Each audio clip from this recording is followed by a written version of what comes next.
بسم اللہ الرحمن الرحیم صلی اللہ علی محمد۔ پاکستان اور دنیا بھر میں لاکھوں دیکھنے اور سننے والوں کو ناہید احمد جیلانی کا سلام۔ ناظرین، آپ کو جیلانی جی یوٹیوب چینل اور فیس بک پیج پر خوش آمدید۔ امید کرتا ہوں آپ جہاں کہیں بھی ہوں گے اپنے اہل خانہ سمیت بخیریت ہوں گے، خوش بھی ہوں گے اور محفوظ بھی۔ ناظرین کرام، اپنی گفتگو کا آغاز کرنے سے پہلے تمام خواتین و حضرات سے یہ گزارش ہے جو ہمارے چینل پہ ابھی نئے ہیں وہ اپنا جیلانی جی چینل سبسکرائب فرما لیں تاکہ روزانہ آپ تک ہماری نئی ویڈیوز آسانی کے ساتھ پہنچ سکیں۔ بلا تاخیر اپنی گفتگو کا آغاز کرتا ہوں۔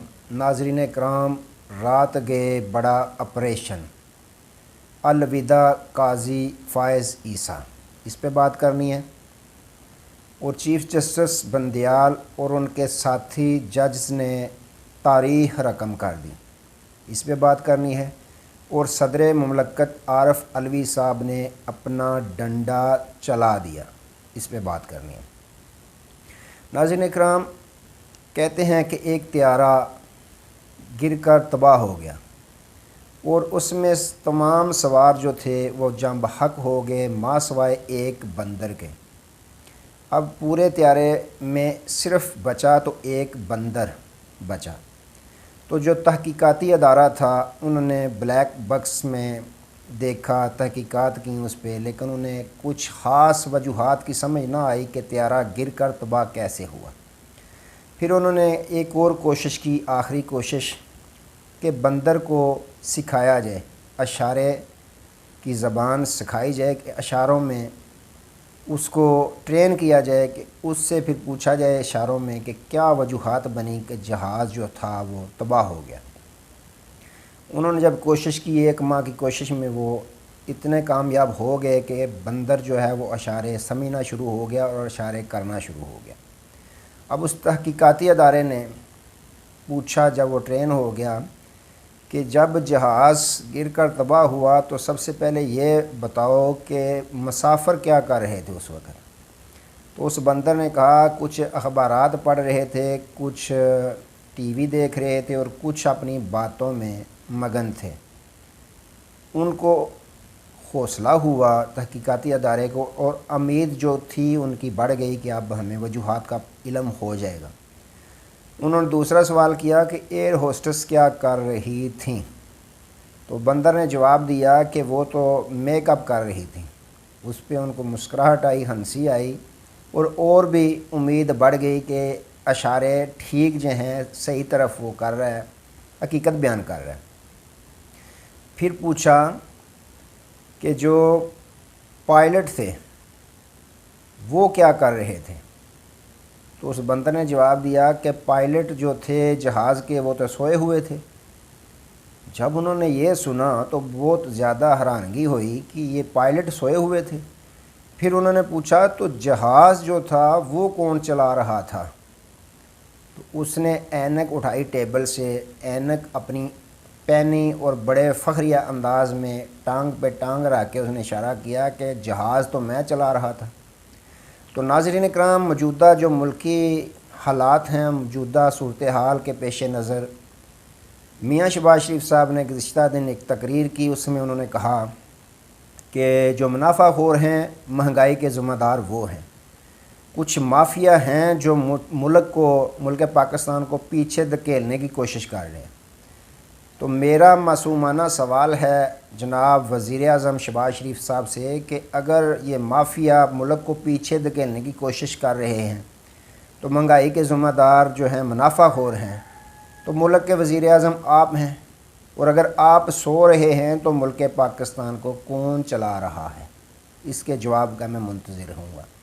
ناظرین اکرام، اب آتے ہیں اصل موضوع کی جانب۔ جس طرح آپ کو علم ہے کہ اس امپورٹڈ حکومت نے ایک پارلیمنٹ سے بل منظور کروایا، سینٹ اور پارلیمنٹ دونوں ایوانوں سے، سپریم کورٹ اصلاحاتی بل 2023، جو پھر صدر مملکت عارف علوی صاحب کو بھیجا گیا کہ وہ دستخط فرمائیں تاکہ یہ بل جو ہے یہ منظور ہو جائے اور نافذ العمل ہو جائے۔ تو ناظرین اکرام، جو صدر مملکت عارف علوی صاحب ہیں انہوں نے اس بل کو آئین کے آرٹیکل 75 کی شق کے تحت واپس پارلیمنٹ میں بھیج دیا ہے کہ اس پہ نظر ثانی کریں۔ اور اس کو آئینی طور پر تو آپ منظور کر ہی نہیں سکتے، کیونکہ آئین میں ترمیم ضروری ہے اس بل کو منظور کروانے کے لیے، جس کے لیے 2/3 اکثریت ہونا ضروری ہے، تو وہ آپ کے پاس ہے ہی نہیں۔ تو انہوں نے ناظرین اکرام اس بل کو واپس بھیج دیا ہے، جو اب یہ امپورٹڈ حکومت 10 دن کے اندر اس پہ نظر ثانی کرے گی اور دوبارہ صدر مملکت کو ارسال کریں گے کہ اب اس کو دستخط فرما کر منظور فرمائیں۔ تو 10 دن کے اندر اندر صدر مملکت دوبارہ پھر اس کو بل کو سپریم کورٹ میں بھیج سکتے ہیں، جس نے اس کو ردی کی ٹوکری میں پھینک دینا ہے۔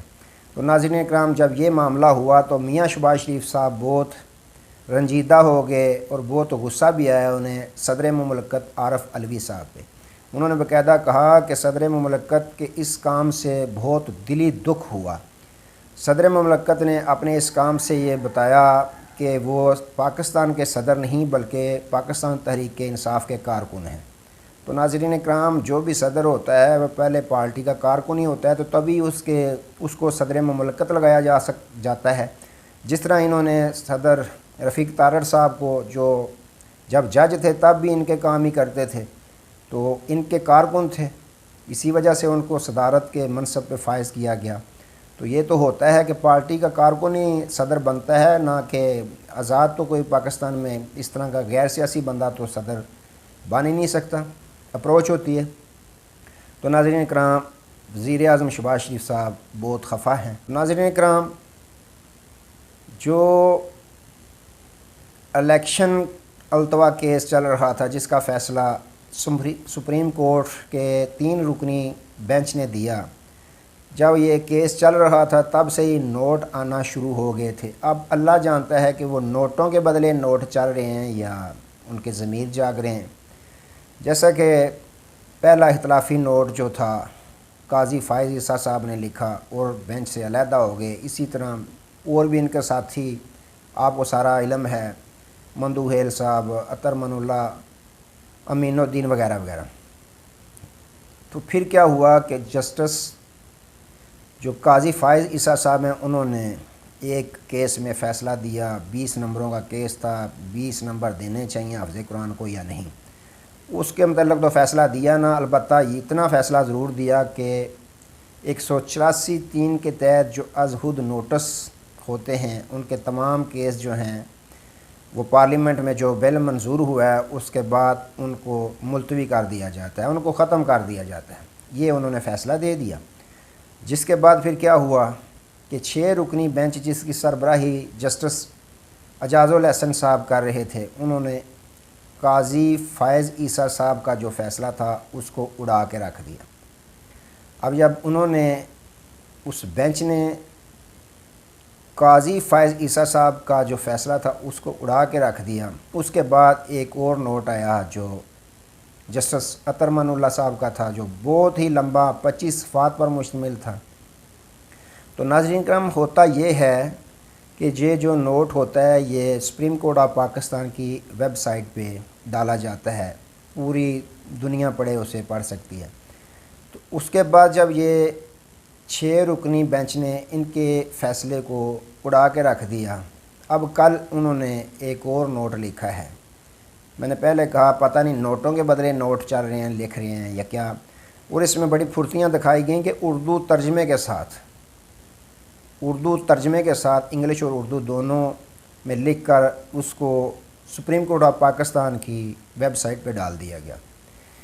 اب کیا ہوا کہ جب ان کا فیصلہ جو اڑایا گیا 6 رکنی بینچ نے، انہوں نے پھر جو رجسٹرار ہے اس کو بھی خط لکھا اور پارلیمنٹ کو بھی خط لکھا، کابینہ کو، کہ یہ جو رجسٹرار ہے سارا کرتا دھرتا ہے اس کو تبدیل کر دیا جائے۔ تو اس کو تبدیل کر دیا گیا، حالانکہ ان کا اختیار نہیں تھا، وہ چیف جسٹس آف پاکستان کا اختیار ہوتا ہے رجسٹرار کو عہدے سے ہٹانا یا لگانا۔ تو انہوں نے اس سے بھی تجاوز کیا۔ پھر انہوں نے ایک نوٹ جو رات کو گیم ڈالی کہ نوٹ لکھ کر سپریم کورٹ کی ویب سائٹ پہ ڈالا، اور اس میں بہت نازیبا الفاظ کا چناؤ انہوں نے کیا۔ انہوں نے لکھا کہ یہ جو کورٹ روم ہے، 6 رکنی بینچ تھا جس میں چیف جسٹس آف پاکستان خود تو شامل نہیں تھے جنہوں نے فیصلہ اڑایا، لیکن انہی کا بنایا ہوا یہ بینچ تھا۔ انہوں نے لکھا کہ یہ امریت کی دھند میں لپٹا ہوا کورٹ روم تھا، یعنی امریت کی دھند میں لپٹا ہوا کورٹ روم ہے جس سے یہ فیصلہ کیا گیا۔ تو ناظرین کرام، جب یہ ویب سائٹ پہ ڈالا گیا اس کے فوراً بعد ہی چیف جسٹس آف پاکستان کے حکم سے اس نوٹ کو سپریم کورٹ آف پاکستان کی ویب سائٹ سے ہٹا دیا گیا۔ جی ہاں ناظرین کرام، حالانکہ دوسرے نوٹ وہاں چل رہے ہیں، لوگ پڑھ رہے ہیں، عطر من اللہ صاحب کا نوٹ بھی موجود ہے، لیکن ان کا جو نوٹ تھا اس کو ہٹوا دیا گیا فوراً چیف جسٹس آف پاکستان کے حکم پر۔ تو ناظرین کرام، اندر کی خبر رکھنے والے یہ خبر دیتے ہیں کہ جسٹس قاضی فائز عیسیٰ صاحب کے خلاف جو ریفرنس دائر کیا گیا تھا اس وقت کی حکومت، اس وقت کے وزیر اعظم عمران خان صاحب کی طرف سے، اب دوبارہ وہ فائل جو ہے اس سے جو مٹی کی دھول ہے وہ اڑائی جا رہی ہے اور صاف کی جا رہی ہے فائل، اور اس کو دوبارہ کھولا جا رہا ہے۔ جی ہاں ناظرین کرام، وہ آمدن سے زیادہ اثاثہ جات کا ریفرنس تھا جسٹس قاضی فائز عیسیٰ صاحب کے خلاف، اب دوبارہ وہ فائل کھلنے جا رہی ہے۔ یہ اندر کی خبر رکھنے والے خبر دے رہے ہیں۔ تو ناظرین کرام، چیف جسٹس آف پاکستان نے یہ عہد کر لیا ہے کہ وہ آئین اور قانون کے ساتھ کھڑے ہیں، ڈٹ کے کھڑے ہیں اور کھڑے رہیں گے۔ ان کے ساتھ جو جج صاحبان ہیں جن کی تعداد 8 بتائی جا رہی ہے، تقریباً 15 ہوتے ہیں، ٹوٹل 17 ہوتے ہیں، 2 سیٹیں خالی ہیں، 15 موجود ہیں، جن میں سے 8 جو ہیں ان کی اکثریت چیف جسٹس آف پاکستان کے ساتھ ہے۔ ناظرین اکرام، یہ بڑا انہوں نے قدم اٹھایا، پہلا قدم قاضی فائز عیسیٰ کے خلاف کے جو ویب سائٹ پہ ان کا نوٹ تھا وہ ہٹا دیا گیا ہے۔ اس کے بعد ناظرین اکرام، سپریم کورٹ آف پاکستان، جو بار سپریم کورٹ آف پاکستان ہے، انہوں نے بھی اعلان کیا کہ ہم چیف جسٹس آف پاکستان اور آئین پاکستان کے تحفظ کے لیے چیف جسٹس آف پاکستان کے ساتھ کھڑے ہیں۔ انہوں نے یہ کہا کہ آئین کی شق جو 68 ہے اس کے تحت کسی بھی جج کا کنڈیپٹ جو ہے وہ پارلیمنٹ میں ڈسکس کیا ہی نہیں جا سکتا۔ تو یہ کون ہوتے ہیں؟ قراردادیں منظور کرنے والے۔ تو ناظرین اکرام، یہ امپورٹڈ حکومت آئے دن ملک پاکستان میں بحران بڑھانے کی کوشش کرتی جا رہی ہے۔ اللہ تعالیٰ نے کو ہدایت دے، اللہ تعالیٰ ملک پاکستان کی خیر فرمائے۔ ناظرین اکرام، آج تک کے لیے اتنے ہی، دوبارہ نئے موضوع کے ساتھ آپ کی خدمت میں حاضر ہوں گے، تب تک کے لیے اجازت دیجیے، اپنا بہت سارا خیال رکھیے اور اپنے اس چینل کا بھی۔ اللہ حافظ۔